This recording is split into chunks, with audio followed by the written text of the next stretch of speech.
that bad times never last, but bad guys do. And I want to talk a little bit as we get going. We lost a legend this week in Scott Hall. And I know in recent years, sometimes I've kind of made fun of wrestling and its ridiculousness of it. But I did grow up watching a lot of it. I remember, some of my memories of Scott Hall. I remember in the early days of watching wrestling, this was a guy that I truly believed was not nice, and that's how good he was at what he did. He truly sold being a heel. And, when you're 10, 12 years old, you don't know what a heel is.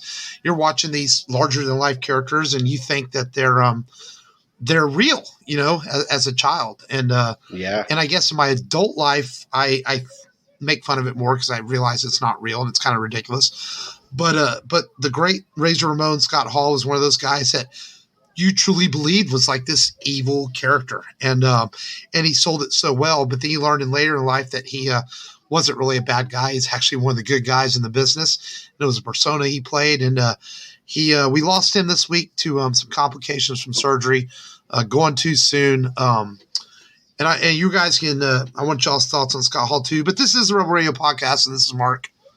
This is Matt. This is Long, the man in black. The man in black.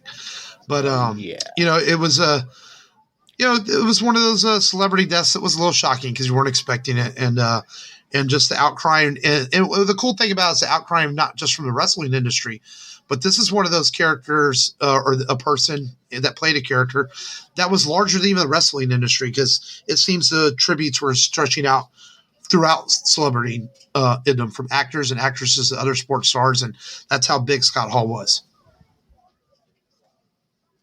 Yeah. Paige, The Rock. I saw their little video tributes, to him. And man, I'd forgotten he had shown up at Comic Palooza. Everyone we know from Comic Palooza. He was there a few years ago with him, and it's crazy. He wasn't even really that old, really. He's 63. Yeah. Was in relatively good health. He fell and hurt his hip and had to have surgery done on it. And the complications of the surgery caused some heart issues. And he slipped into a basically kind of a brain coma and wasn't able to come out of it. And just very sad to hear. But he'll live on in memories and some great WrestleMania matches out there and video to watch of him. And it's a legend in the business, going too soon. And, it's, we have those memories to live by him and, truly one of the best mic workers ever, man. I mean, you go watch some of the videos that have been going around this week and see the stuff he did on the mic and you can kind of appreciate it, just how good he is, what he did. Always kind of had I noticed a lot of the videos he was doing, he almost had this smirk to him every time, kind of just, smirking about things, if that makes sense. Yeah. It's like he knew he was playing a character and having a good time about it. Yeah. That's from all the stuff that was swirling upstairs. Just the mental game he had going on up there to play who he played. Right. And behind the scenes, though, they said he was one of the best. He would coach young wrestlers, take them under his wing, teach them things. He would pull guys aside after they do a promo and tell them how to cut mic promos better. And he was really behind the scenes quite helpful to a lot of people. I know The Rock gave him a lot of credit for things. Stone Cold as well. And some of those guys that say, they learn from watching him. So he was also a troll too. There was a funny story that I would remember back when he was in WCW, and apparently, it's like a lot of wrestlers are very paranoid against each other sometimes at times. Notoriously, if there's a circle of wrestlers, so one wrestler would get up and say, I gotta go to the restroom. The rest of them, while he's away, would be like, do you think he's talking to the manager to get a raise? What do you think? What does he mean by going to the restroom? Stuff like that. Right. Very paranoid.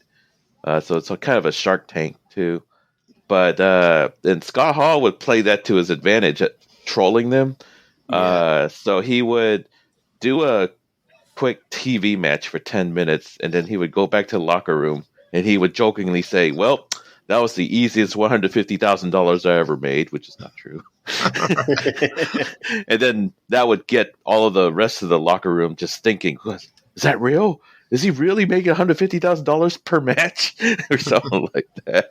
So he was a big troll, a big practical joker as well. So that's cool. And well, that was the easiest 100K I ever made. So can you imagine? Yeah.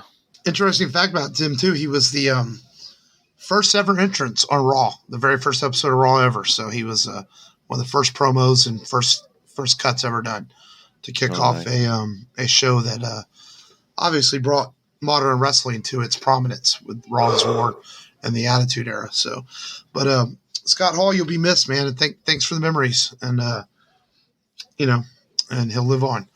But how are you fellas doing this week? Y'all doing good? Yeah, could be better. Yeah, I've been on vacation and it's been a rough one. The last couple of days have been better, but the first few days that sucks. Being sick on your vacation. Oh man, because I wanted to get a lot more accomplished this week. Like I haven't done my taxes. I was going to do my taxes this week, but I haven't felt good enough to sit down and do them.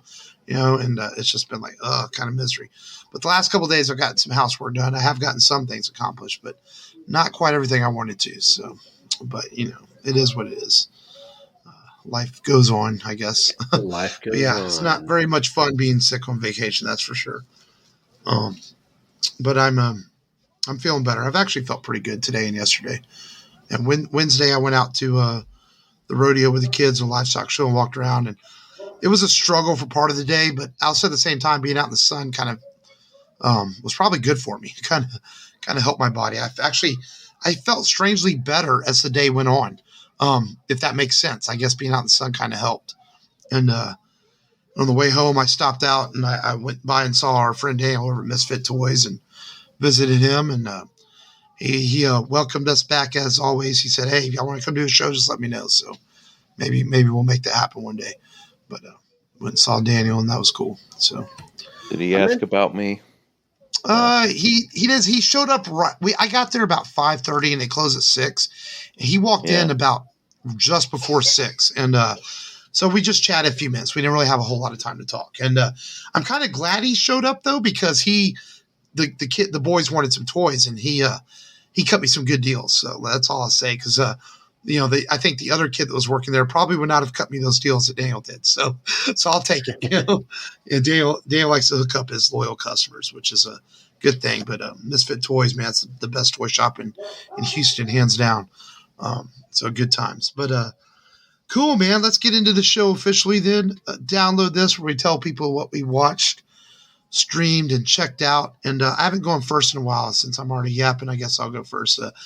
Being sick, though, I have had time to watch some stuff. I watched a couple of animations. I finally got around to watching Justice Society World War II, the DC Animated Universe movie.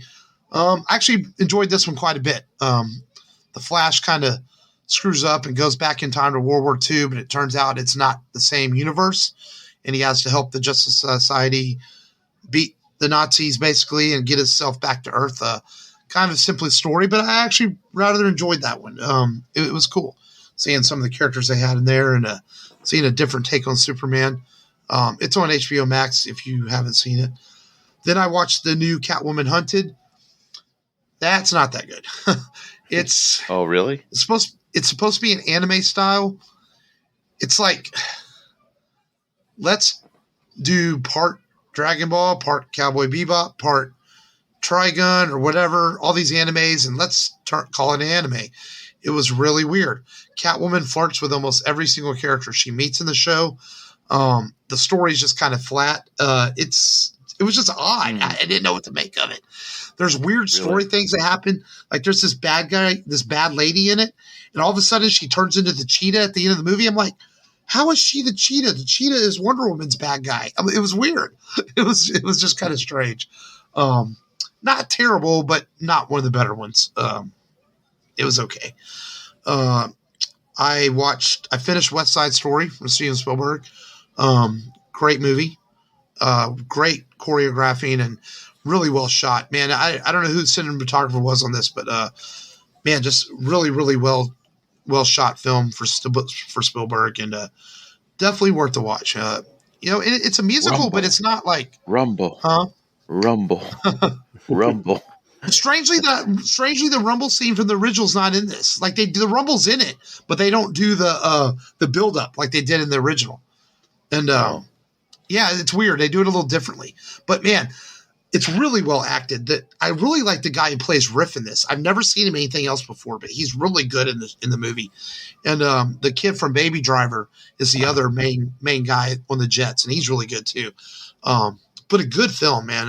One of Spielberg's better stuff of recent memory. Actually, it's the first film he'd done since Ready Player One.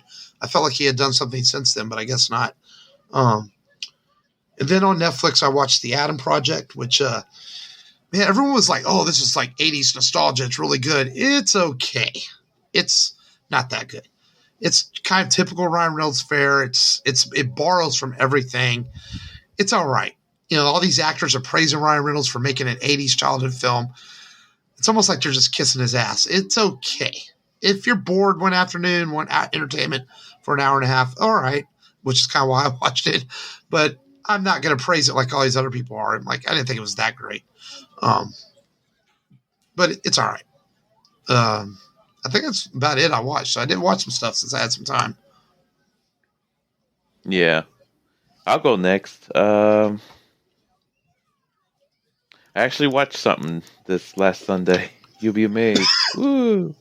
I'm a big fan of Magic Johnson and Larry Bird back when I was growing up as a kid, back in the '80s, and I started watching the show called Winning Time. It was a dramatization starring John C. Reilly and I forgot the actor who plays Magic Johnson, but the actor who plays Magic Johnson looks just like him. Big smile, all that stuff. But John C. Reilly plays Dr. Buss, who became the owner of the Lakers organization in the early '80s, and he is so charismatic in that role, and he's Quincy fantastic. Isaiah. I'm sorry? Quincy Isaiah. Yeah, Quincy Isaiah. He looks almost like Magic Johnson. It's on Netflix, isn't it? No, it's on HBO Max. Okay, I remember seeing it when I was strolling, yeah. Yeah, and also Michael Chiklis is in it. He plays Red Auerbach, the owner/coach of the Boston Celtics, and he's pretty good in it. A couple of appearances here and there. But yeah, it just talks about how John C. Reilly character, Dr. Buss, buys the Lakers from the previous owner and tries to turn, a stagnant organization into something that's, bigger than life and all style and glitzy and more glamorous. And then, of course, Magic Johnson's role in the whole uprise of the Lakers dynasty. And I can't wait to see who plays Larry Bird. And what's the name of the actor in Dawn of the Planet of the Apes, who the human scientist? Not scientist, but Jason Clarke. Jason Clarke. I think Jason Clarke's in it. He plays Jerry West. Yeah. In it. But anyways, it's a very good series so far. I'm enjoying it quite a bit. But and I got new glasses. I don't know if you guys noticed or not. Yeah, man, they look good. These Versace glasses. Versace, baby. Yeah, so. Adrian Brody as Pat Riley. That's interesting casting. Yeah. That's about it. I haven't had time to do anything, really. Just watch Twitch clips. We know long. You work, you have dinner, you have to have jack off time, and then you go to bed. We know. I didn't even have that much time to it only takes 5 minutes, man. No. For me, it's an experience. I take longer. Got to get the surround sound system set up. Got to get the surround sound system going. The projector screen. The smoke machine going. The lava lamp. Yeah, disco lights. The flashlight. Careless Whisper playing in the background. Yep, exactly. Yeah, man. Dude, You helped me bought it, Matt. Thank you. Yeah, no problem. Hey, what are friends for? you know. Right. And Jackie dancing in the background. No, I'm joking. All right, moving on, Matt. What did you watch? So, That's Mark good, Matt. All right, we're done with download this. Okay, Mark, let's get to the feature. Damn. I'm joking. All right. Now, Mark had mentioned last week that he watched Batman Hush, and I was like, that's a good one. I want to watch it again. So I watched Hush. I also watched The Dark Knight Returns, Part 1, and I'll watch Part 2 probably sometime this week. Because I think I've only seen like bits and pieces of that one, little clips. And I know what it's about, but I want to watch it for myself. And then the 2 movies I watched Dark Fate, just because I was like, I want to rewatch it. I want to, watch some post Governor career Arnold movie, and I still like Carl. I still like the Carl thing, and I like the Rev 9. You know what's funny is they always say post Governor. I was looking at his IMDb page one time when I was watching something. He didn't really stop working that much. Yeah, he actually made several films while he was in office. Yeah, so I've never understood that because he actually worked quite a bit. And he showed up. He showed up to do the stuff for Terminator Salvation. His part. Where they CGI him. Yeah, he showed up to be motion capture, but he didn't do any filming for it. Yeah, it was like 2 hours of time. So let's not say he showed up. I mean, a couple hours to scan him in. That was about it. He helped. Boom, participation trophy. But I still kind of like the film. I've kind of, I guess, not been as critical as the female, commander position, because I was like, everyone's fighting. I felt like the humans are fighting, and she's just like, hey, we should be fighting the robots instead of each other. That's just helping them. And then they're like, inspired. The resistance is now formed. But I was like, I was like, I'd rather it be kept ambiguous still, but it didn't irk me as much. I like that John Connor's thing was ambiguous. You don't know if he was in the military. You don't know his background. He's just, there's no room for criticism because, he's just is. And that's all there is to it. I was like, I wish they would have kept hers ambiguous too. But it was cool that they didn't, go the Sarah Connor route, and which was more of the femme power, I guess, kind of route. But hey, it's all good. And then I did watch The Atom Project. I thought it was a solid film. I agree with you, Mark. It's not like groundbreaking. I thought it was fun. I enjoyed it. It's definitely worth a watch. I think, if you're like, hey, what's on, I want to be entertained for a little bit, and, you turn it on. Yeah. I didn't want to sound like I hated it, but when you were watching it though, let's be honest. Did you feel like Jennifer Garner or Mark Ruffalo really felt like they were there? Did their performances not feel melded into you? Especially Somewhat. Jennifer Garner. Maybe a little bit above. Even Mark Ruffalo, who's usually pretty good, just felt like he didn't want to be there. And it just Ryan Reynolds felt like the kid did a good job. The kid and Zoe Saldana. Yeah. Zoe Saldana and Ryan Reynolds were the only two that felt like they wanted to be in the movie. That's kind of how it felt when I was watching. And maybe the mom from Step Brothers, her wasn't that her? No. Was that Virgin? Yeah. No, it was somebody else. I didn't recognize the actress. Like I said, I wasn't not entertained by it, but I wasn't like 40-Year-Old Virgin. Yeah. It was okay. I enjoyed, when it comes to recent Ryan Reynolds pictures, I enjoyed Free Guy more than that. Yeah. It was all right. For sure. Yeah. Free Guy is much more entertaining. But this was okay. It's not the best Ryan Reynolds movie. It's not the worst. No. It's solid, Just, it's not going to. I like the kid actor. I thought the kid was did good. a really good job. A lot of times kids aren't always great in movies, but I'll give the kid credit. He was good in it. Yeah. I like his parts, it just because, just those movies that you grew up watching where, the kid's just having this sci-fi experience and he's just whoa, all these cool toys. I also felt watching it, it's one of those movies that our former co-host Frank, he would hate, because you know how Frank, when it comes to time travel movies, how Frank likes to take them too seriously. Oh, that can't happen because of paradoxes and all this. And I'm like looking at Frank every time he says this stuff. I'm like, time travel doesn't exist, Frank. It's okay to make rules up. Frank would absolutely hate the Adam Project. Yeah.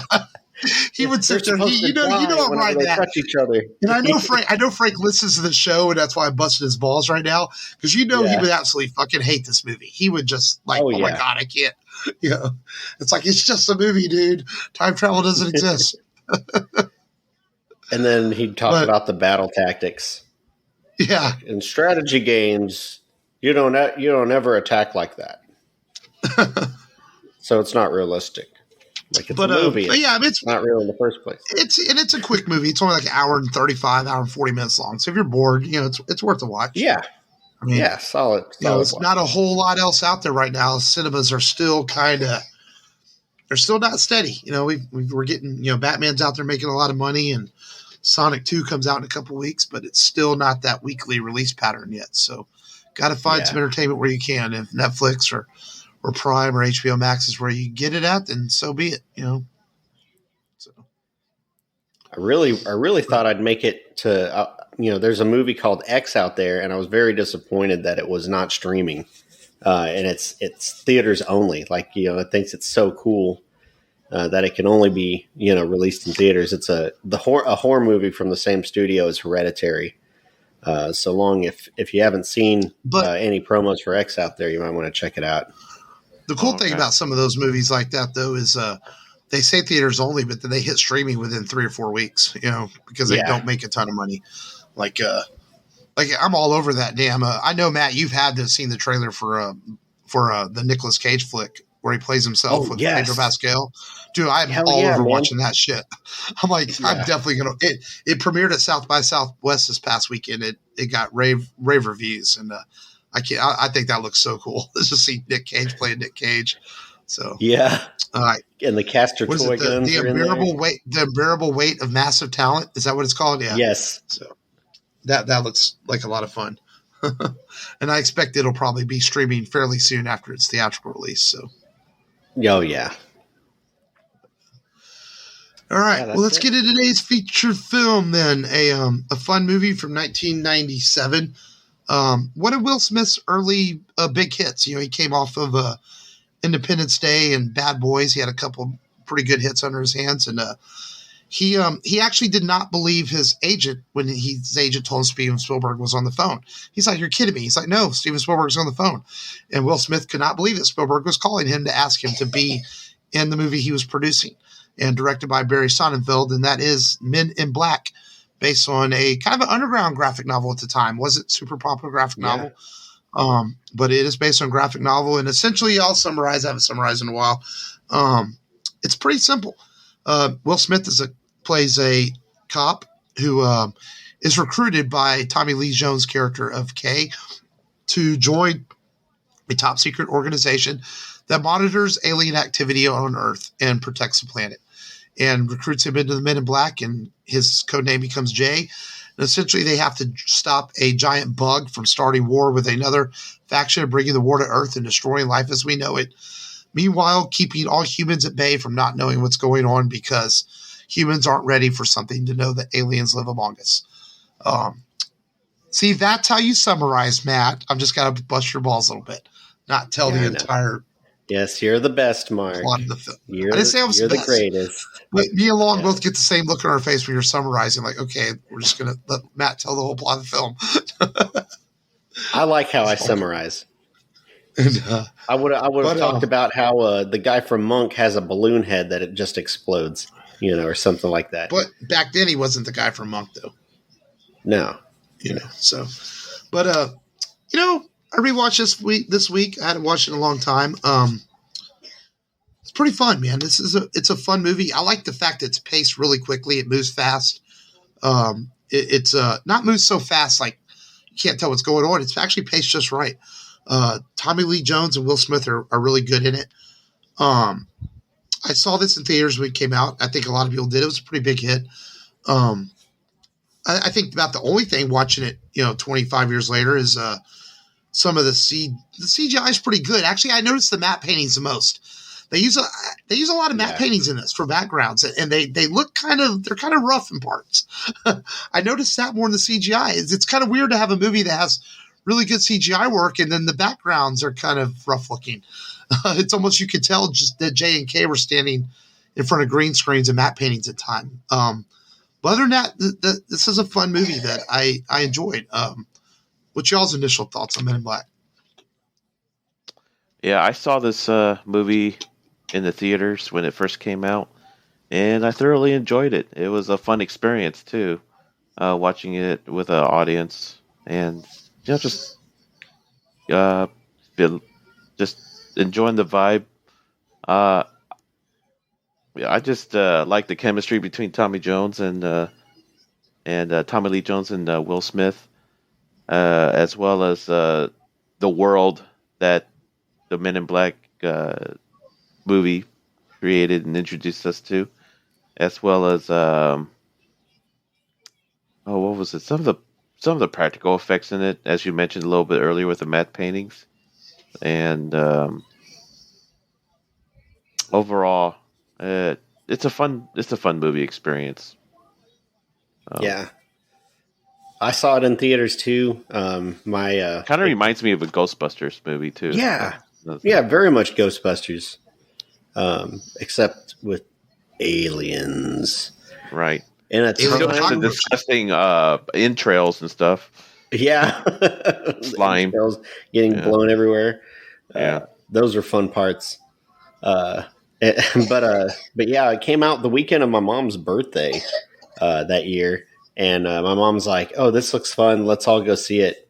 And I remember walking into the theater, and it was the one right here that we usually all go to, that same theater. And the lady that kind of checked our tickets is like, "Oh, I don't know if you want to bring kids into this. It's kind of violent." And I was like, "It's not. It's not violent at all." Yeah, man. My SpaghettiOs are more violent. But yeah, it was, it's a fun film. I think that's probably the best description of it. Will Smith is, top of that time where, he was this, going from the, rapping Fresh Prince of Bel-Air to this just, big box office hit actor, one of the highest paid actors. And, this is one of those films. It's funny is, and he turned it down at first because he had just Independence Day. Yeah. Yeah. I guess he until didn't want to be typecast. His wife, that and his wife and Steven Spielberg convinced him to do it. He got on his wife, and to work with Spielberg. I mean, you can't turn that down. But I felt like this film was very popular due to the time. I mean, we had X-Files right before, like 4 years before it had started. So this fascination with secret government agency stuff was at a high. And, I feel like, it's not as interesting now because, and the film, the film's releases post this film definitely show that, because they just never captured the amount of money and popularity that the first film was able to accomplish, even with Chris Hemsworth, and this film, I feel like it's still fun to watch. I like, Will Smith and the noisy cricket, just his chemistry with Tommy Lee Jones. It's crazy that we almost got Clint Eastwood, I guess, but he turned it down. That would have been good too. But maybe Clint Eastwood would have been like too hard. Tommy Lee's just a little bit less of a hard, rough kind of character. He has that all right, slick. Well, and Tommy Lee Jones, and at first Tommy Lee Jones kind of tried to play off of Will's comedy. And then Barry Sonnenfeld was like, no, you have to play it straight. Otherwise the comedy doesn't work. So, and Tommy Lee Jones was like, oh, okay. And then, of course, he plays the straight leveled-headed guy in this film so that Will Smith's comedy bounces off. You gotta have that.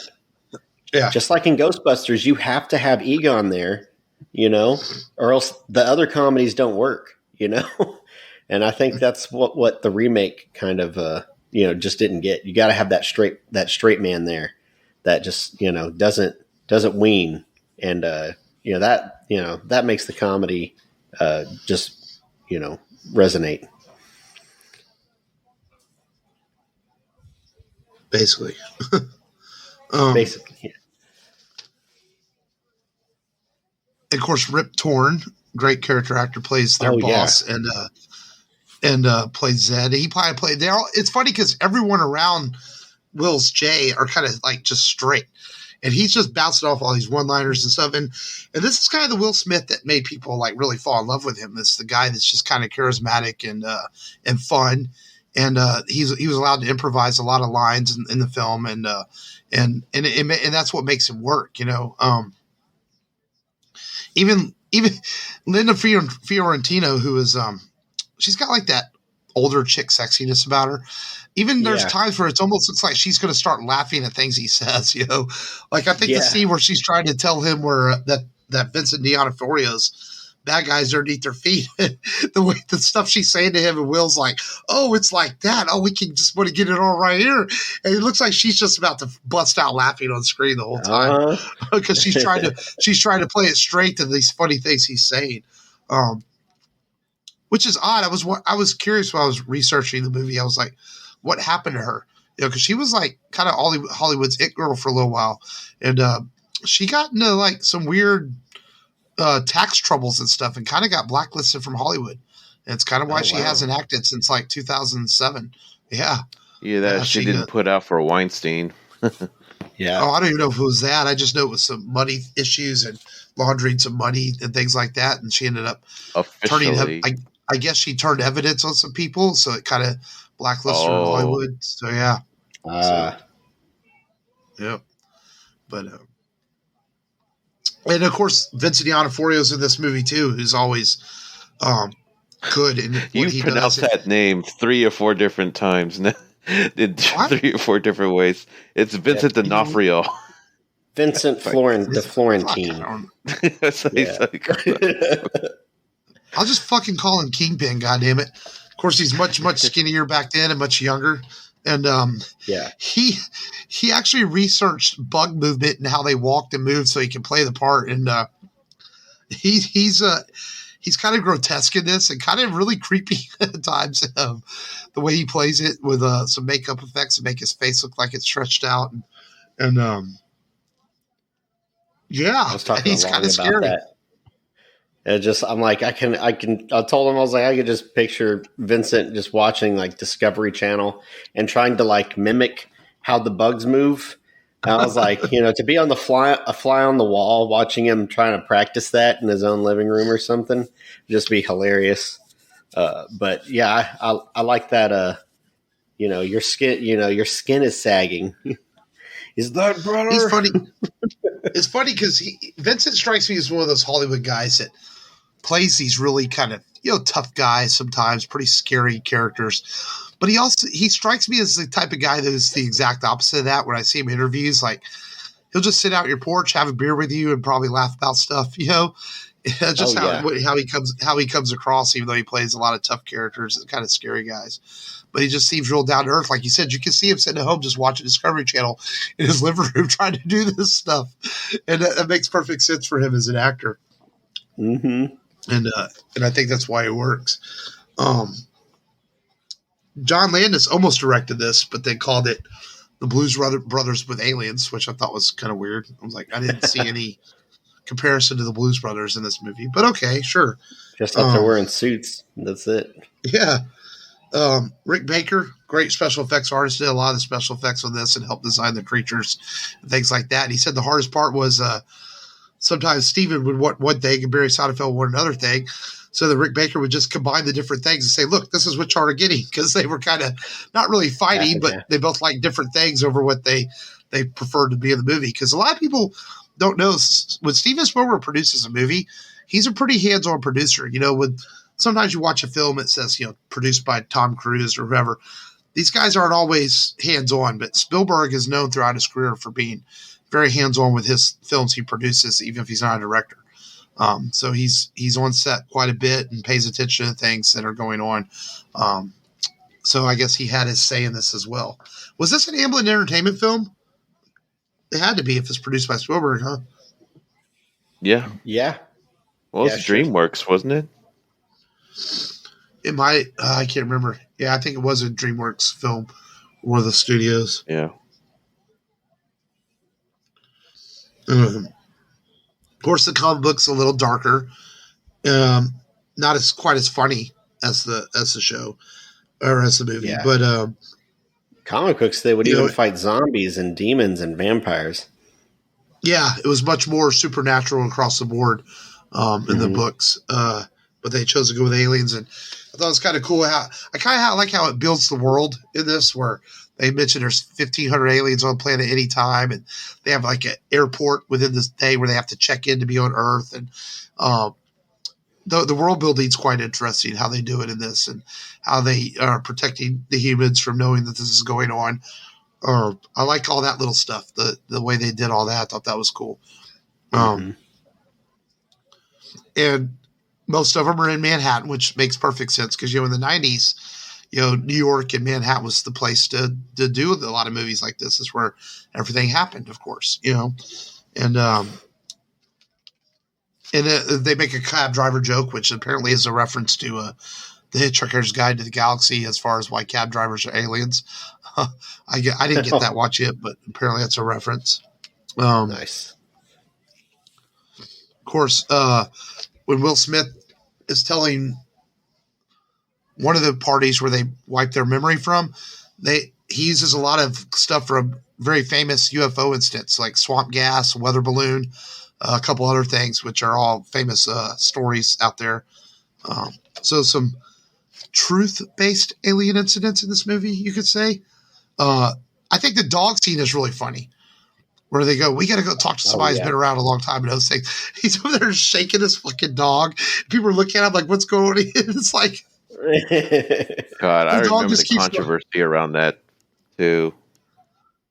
Yeah, like animal rights activists caught wind of it during the shooting of the film. Yeah. And right before the film was released, like 6 months before it was released, there was kind of the little controversy that happened in response to that dog shaking scene. But it's still funny.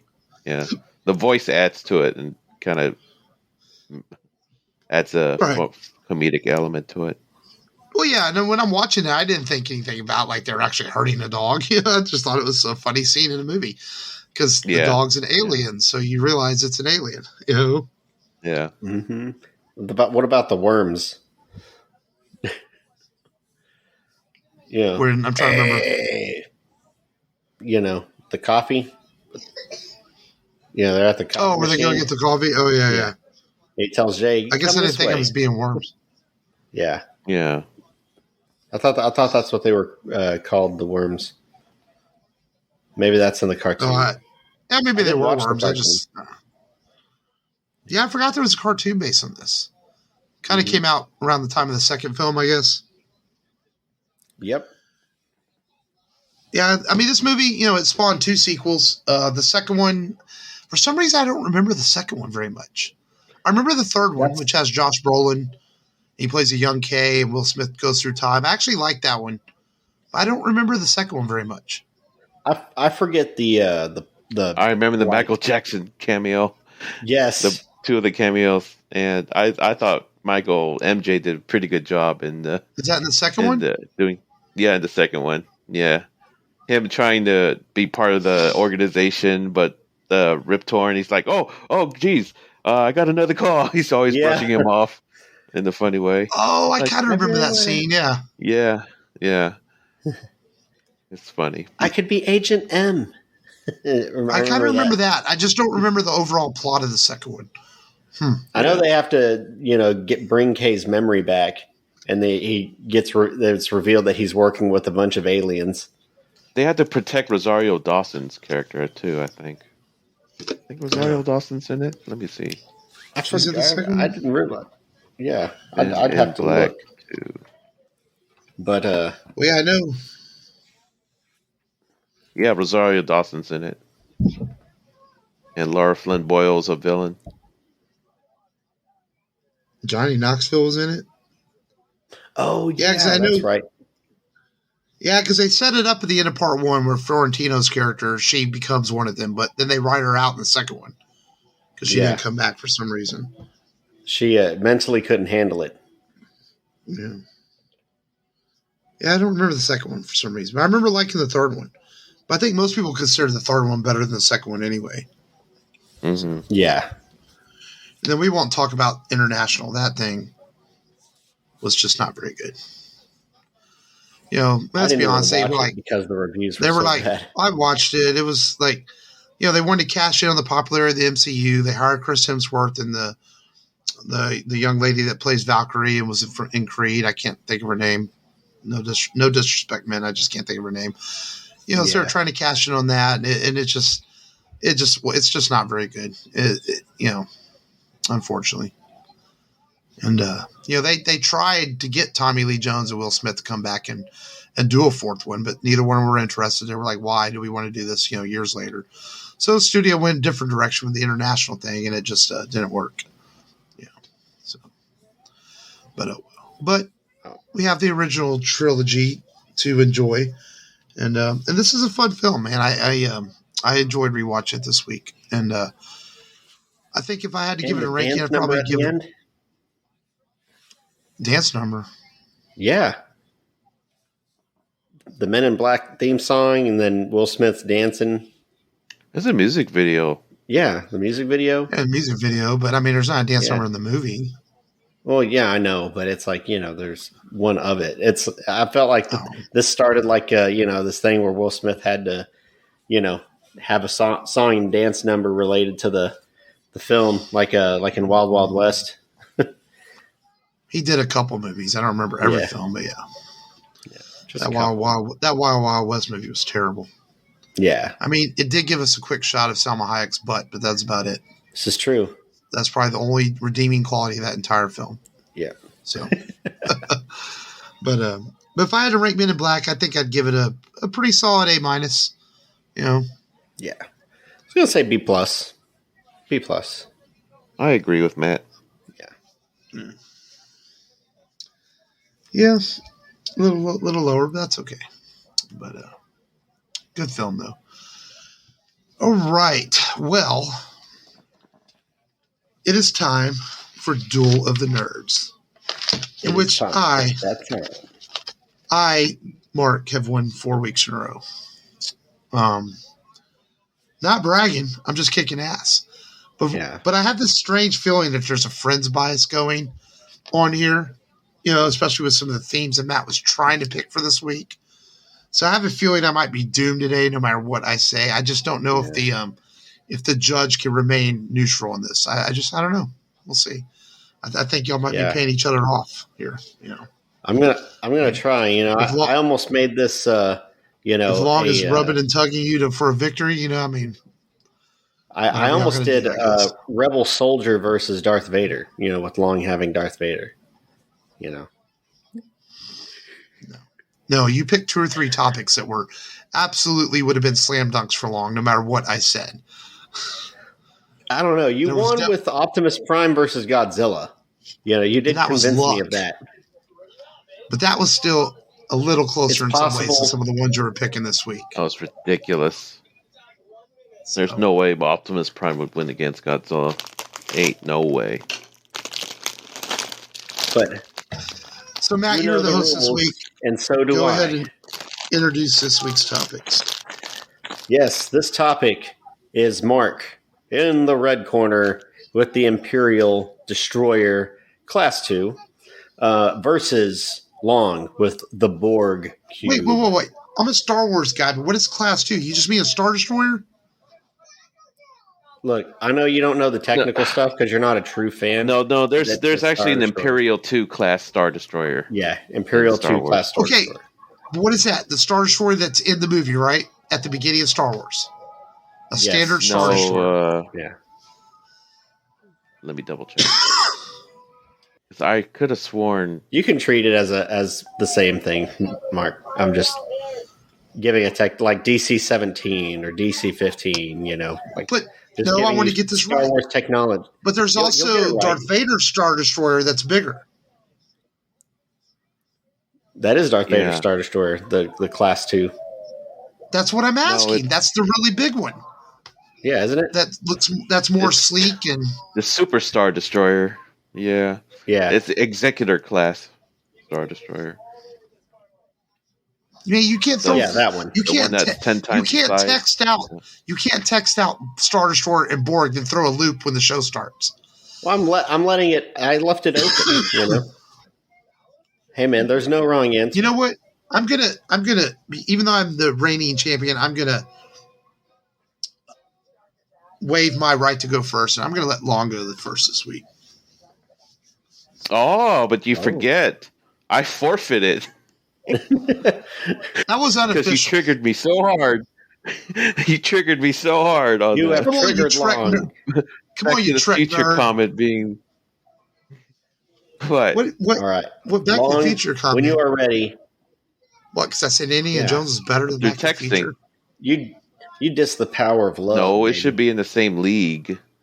Not No. even. But anyways, whatever. The Borg cube. It's about what?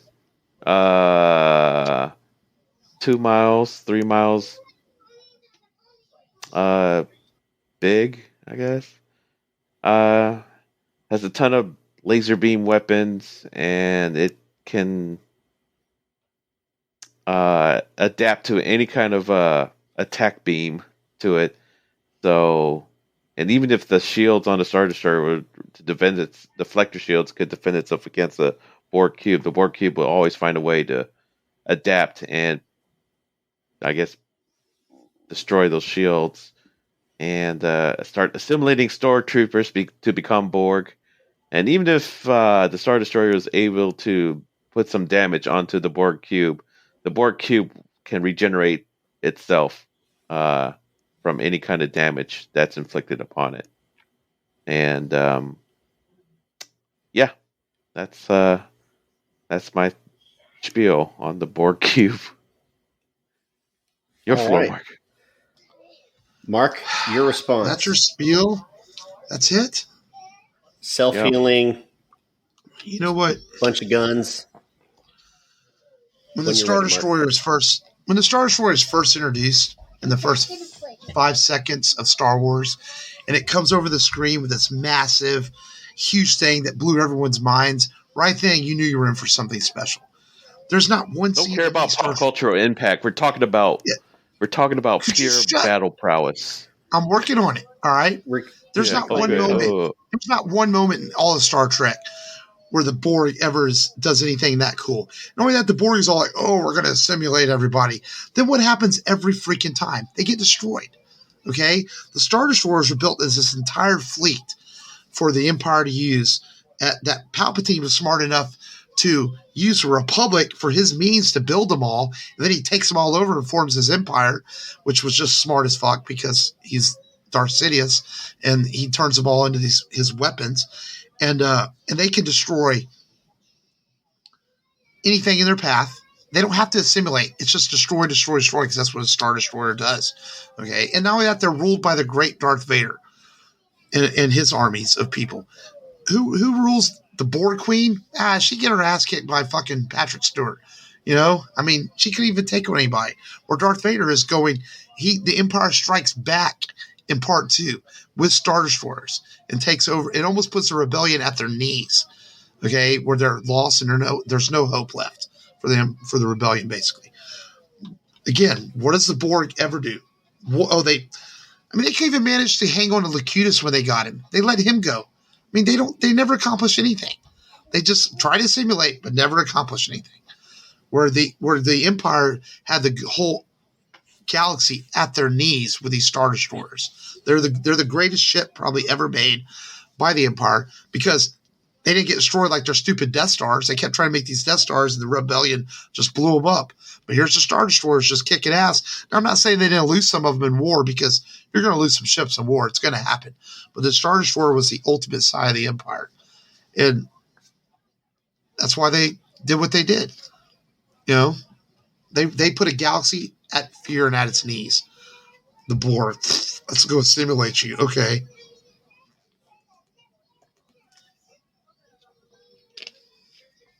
Long, your That's rebuttal? it. Mark, you ignorant slut. You know what's Damn. bigger than the Star Destroyer, Mark? Your mom. Thank you. Thank you. I win this. Go ahead, No, Matt. Pass your that should be judgment. disqualified, man. What? Damn, a mom joke? Long, you've got like 40 seconds. I don't give a fuck. I said my bit. I said my bit. Wow. He took a mom joke in there. You know what? Well, Darth Vader would come in there with Star Destroyers, fuck everybody's mom, and give him the finger and walk off, okay? Because that's what Darth Vader would do with Star Destroyers. Darth Vader is also Star Destroyer. Darth Vader's also tough enough that he'll go choke and eat his own men just for his own means, as we've seen it done before in his Star Destroyer. He doesn't care. He'll leave dead bodies of his own people everywhere. What do the Borg do? They put him in those little glowy things and you know, what is a simulation anything? Some sort of hive mind, which never even makes any sense, you know. And then Star Trek goes and ruins the Borg by putting them in every fucking show they ever had out there. You know, there was no mystery to them anymore after a while. And not only that, Star Trek sucks compared to Star Wars. We all know this. So that's the greatest opening scene ever in a sci-fi film. It's the Star Destroyer. That alone right there makes it better than the Borg cube. Your mama sucks harder. You know what? I'll just take my 5th week in a row victory. All right. Man, there was like so much fat in both of your arguments. Well, not so much Long. Long's was lean. You know, Mark's, you're just like talking how great Palpatine is and then how the Borg suck. And I heard nothing about firepower or, you know, that it's just, you're just like, it's badass. It's going to destroy it. Long, you did good about the, you know, talking about the abilities of a Borg cube because I'm not super I mentioned familiar. firepower and the fact that it had the galaxies on its knees. That's firepower. Yeah. Long spoke to the tactic.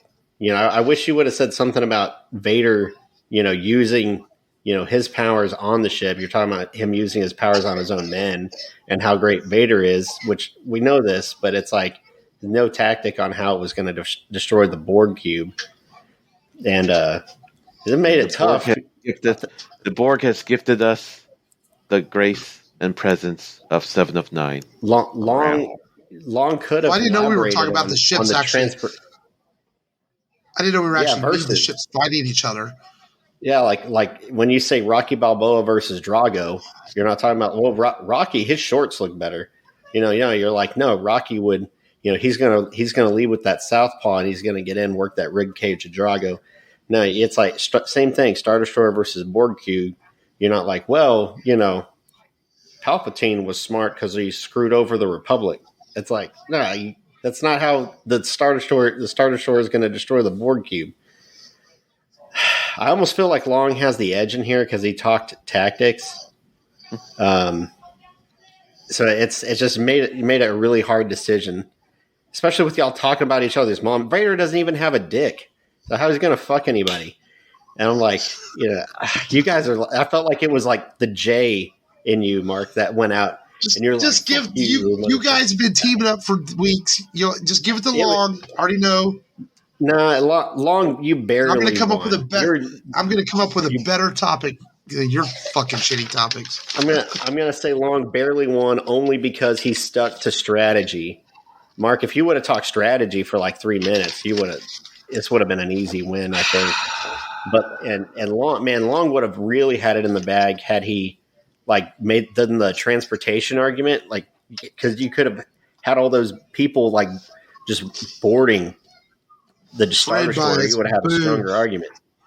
You But never slight you win, just said very slight win by long. Your text message, it just said Star Destroyer versus boarding. It didn't say battle tactics. It didn't say we were fighting in space. It just said which one was better. And in your heart of hearts, everyone knows the Star Destroyer is fucking better. I guess I could have called a draw, but it's like we had so many weeks. Yeah, the cube's not even, doesn't even look cool. You're the judge, Matt. Yeah, you could make it a draw if you want. We could do a rematch. No, I really, down for that. I really feel like you just slightly got it. Like slightly got it. Yeah, slightly, just because of the I vanquished him. Huh? Log, he's been trying to give it to you all week with shitty fucking topics, you know? So, I mean... Man, I gave him... Hey, man, he found a way to ruin Austin Powers, you know? He could have... Fair, I picked the topic, so you can't get more biased than that. I mean, you know, he was... over here... Lord of the Rings versus... What was it?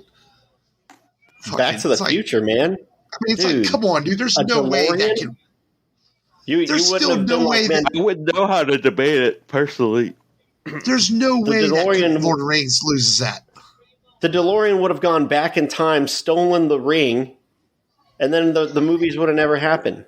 Boom. That's stupid. There's still no debate that Lord of the Rings. Yeah. Lord of the Rings is infinitely. And Huey Lewis and the News would have written a soundtrack about it.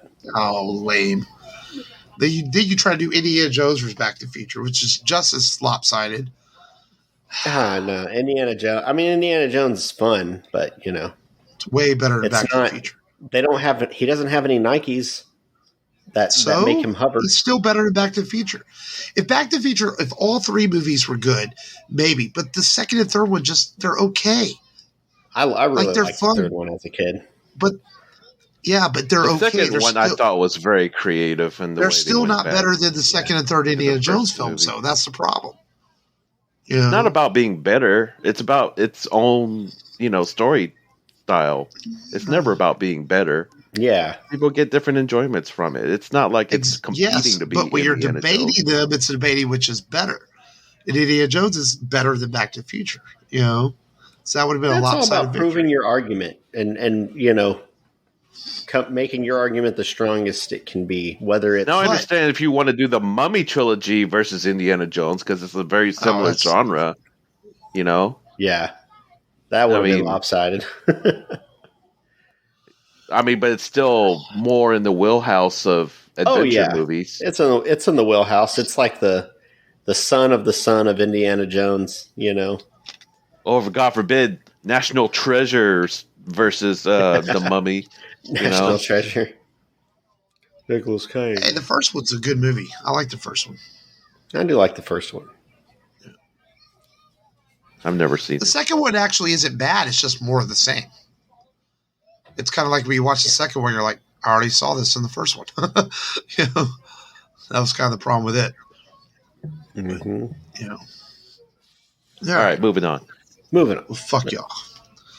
Let's do some news. I didn't even want to win, but I still Speaking of Back to the Future, Christopher Lloyd has been cast. Christopher Lloyd has been cast in The Mandalorian season 3. Oh wow. It's kind of cool. It's kind of weird and surreal as we get more Star Wars projects to see like actors like Woody Harrelson and some of these people are in the Star Wars universe now. And now we have Christopher Lloyd, another actor that we grew up watching on different projects, and now he's part of the Star Wars universe. But it's good casting. Christopher Lloyd will be a welcome add-on to the Star Wars universe in The Mandalorian. So kind of cool.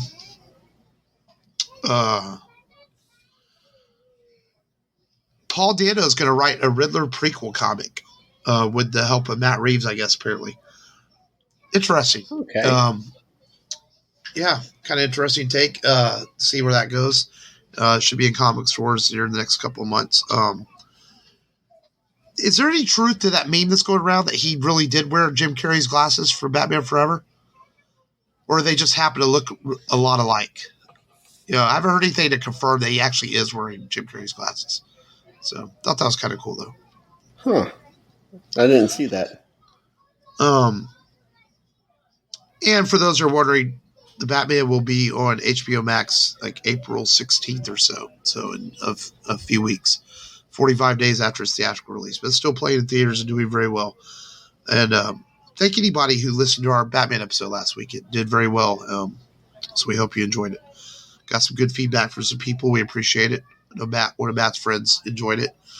And Matt also had a friend who, I guess, I'm going to call, I'm not afraid to call people out on the show. You know that. What she texted you said she got mad in October because we talked baseball on the show and stopped listening to us. Oh, for fuck's sake. When we talked about baseball for a minute and a half, I don't know. I don't give a fuck. If you can't handle baseball for a minute and a half, I'm sorry if we're going to talk about our passions on the show sometime. We're going to do that. I like podcasts where people get to know their podcasters.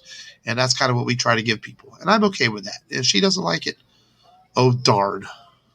So I'll leave it at that. I can see Matt smirking. Matt, you knew when you texted me I was going to call her out. I'll call people out on the show. You know that. And but I appreciate your other friend who really liked our review of the Batman. Yes, Alex. And Frank also told me that he thought it was one of our best episodes we had done lately too. He thought it was really good. So positive. Is he going to watch the Batman? Frank saw it. He did go see it, and he actually ended up liking it. He ended up liking it way more than he thought. Because I told him, I texted Frank. I said, "Dude," because Frank was one of these Pattison haters, right? I said, "Dude, don't not go see the movie because you don't like Pattison." I go, Frank, I've been talking to you for years. You've told me you wanted to see a Batman movie where he was a detective, where he uses his skills. You wanted to see it more of a mystery. This is exactly what you're getting with this movie. And Frank saw it. And he's like, "Dude, you're absolutely right." I was like, "I fucking told you, man." So he did enjoy it. So. That's good. And that's cool. We got a couple of trailers this week. Man, what did you guys think about that Miss Marvel trailer? It didn't sell me, man. I'm just like, eh. And no disrespect to the character Kamala Khan. I think it's great how popular she's been, and I appreciate all that. I don't know. The show just was like, whatever. Yeah, it's not directed towards our demographics. Definitely more for the teen audience. For sure. Yeah. Maybe that's where they're going with it. It does look very Lizzie McGuire Disney. No, Matt, you want to be included in it. You want to be a part of it. I don't know if I felt that, but I mean, I'll probably so give it. Jealous, Matt. No, I'm sure I'll give it a chance, but it just does sell me. Yeah. I guess the fanboys are uproaring over something about how she gets her powers. I don't know. I'm not familiar enough with the character to know what they changed, but they always change stuff. Her powers change. Her powers are semi like Plastic Man or Mr. Fantastic, but she could make her fists, I guess, like super big and punch people. Yeah, I don't know her powers exactly, but they made it energy form, which is, I guess, makes more sense visually. Right. Well, it's just like visually they change things. The 10 rings. The 10 rings are actually rings, not things that go around your wrist, but they changed it for the visuals of the movie. So, at this point, I think we could. Yeah. Yeah. At this point, I think we can trust Kevin Feige and his people. So. We also got a trailer for The Boys season 3. I know long you don't watch this show, but man, for that minute and a half trailer, this show was already whacked out crazy after 2 seasons. The vibe I got from the trailer was like, it's going to get even more fucking batshit crazy. I mean, did you watch? I know, Matt, you probably watched the trailer. Yeah, I watched it. That's kind of the vibe I got from it. It's like, can this get any more crazy? Yeah, I liked seeing Jason. Jason Dean Winchester. Yeah, as Soldier Boy. What we could have gotten as Captain America, I guess. I'm sure he's thrilled to play that. I know he's been on podcast and been very, very excited about playing that role. And just some of the stuff that we see is like, is Butcher, now have superpowers or something? Yeah, I was trying to figure out what was that going to that. I wonder if some of these, if he injected himself with that stuff, the serum. Yeah. The serum, yeah. But we'll see, man. I definitely a little bit more excited now that I see the trailer, and can't wait to see it, man. Yeah, comes out early June on Amazon Prime. And apparently the first 3 episodes will be available the first day, then they'll release episodes weekly after that. William Hurt passed away this week. This is one of those where you hear about, like, you know, he was a great actor and won a lot of Academy Awards, and but not also not one of Hollywood's nice guys. You know, he's had some abuse allegations against him back in the 70s and 80s, and he kind of tried to redeem himself by kind of just staying quiet. But he'll still be remembered for the films he did. I believe he won an Academy Award at one time, and of course was General Ross of the MCU. So he has left this world at age 71. And then Long, I didn't write his name down.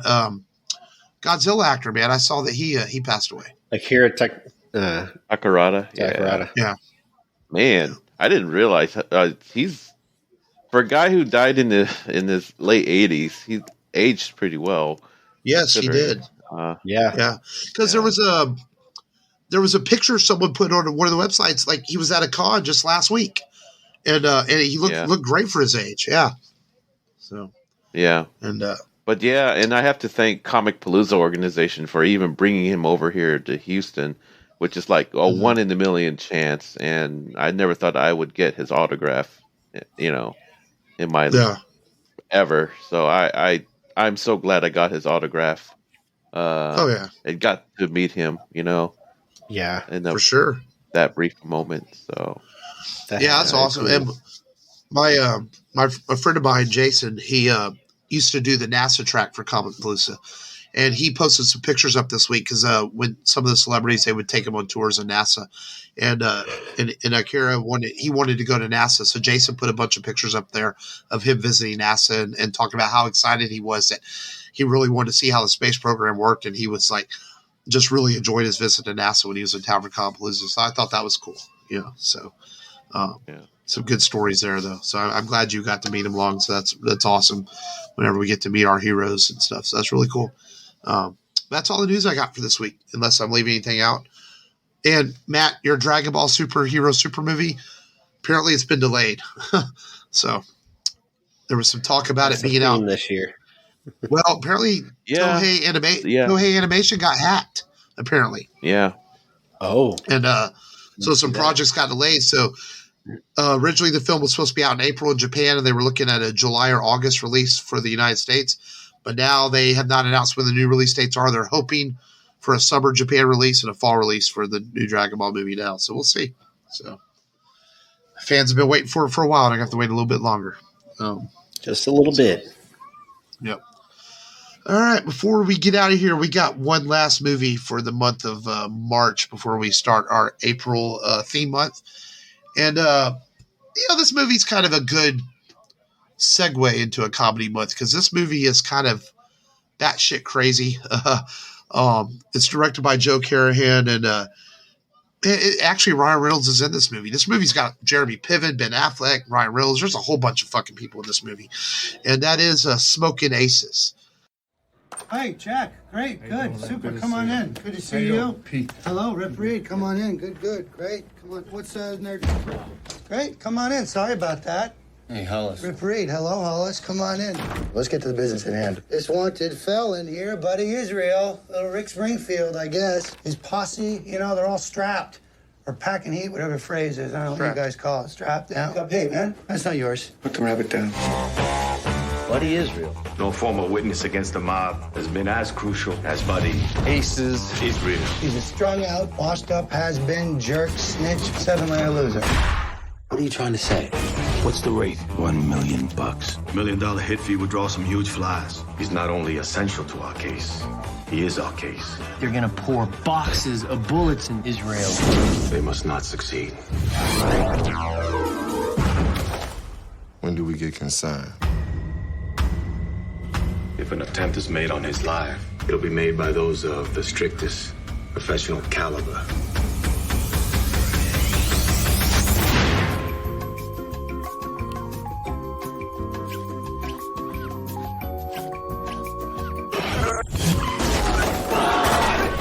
What are you gonna do? I'm gonna get to Israel before they do.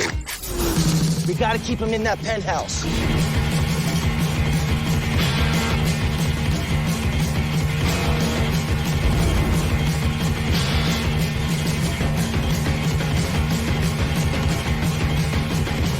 guys will go megaton.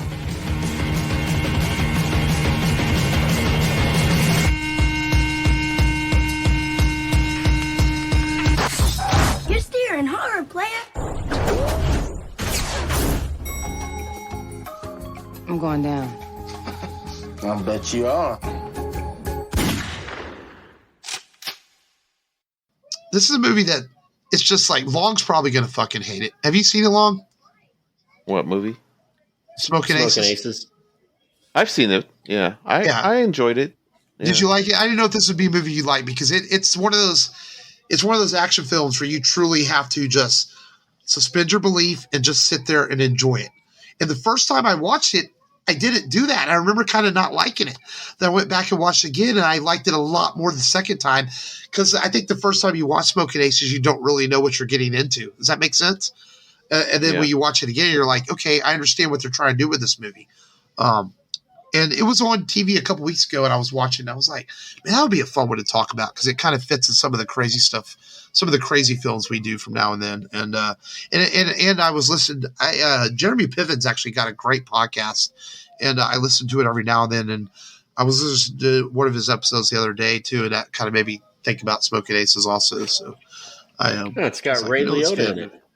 Yeah, there's a lot of people in this movie. It's got a lot of cast in it. Goodfellas. And you've never seen it, Matt? Nope. It's gonna be a first for me. Yeah. I think you'll enjoy it. This is definitely a Matt movie. It'll be right up your alley. You'll like it.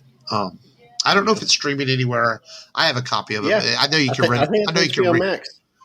Yeah. Either that or it's on. I think it's on Stars as well. So, but it's on Vudu for like you can rent it on Vudu for like $3 also. So, but that's next week's show. Yeah. Is it on Hulu? Okay. Yeah. But it's actually on Hulu. Remember when you Google it and ask, and it's not always accurate. So, yeah. So, yeah. And IMDb has been getting better about updating stuff that's streaming, but sometimes they miss stuff, So, but that's next week's shows. We'll talk Smoking Aces. But until then, that's all we got for this week, man. Just continue to stay safe out there. And we thank you as always for listening. This has been Bart. This has been Matt. This is Long, the Man in Black. We are the Men in Black. But remember, as always, go to rebelradiopodcast.com for all your Rebel Radio needs. And until next week, thank you. And as always, just go there and do it. Go there and do it.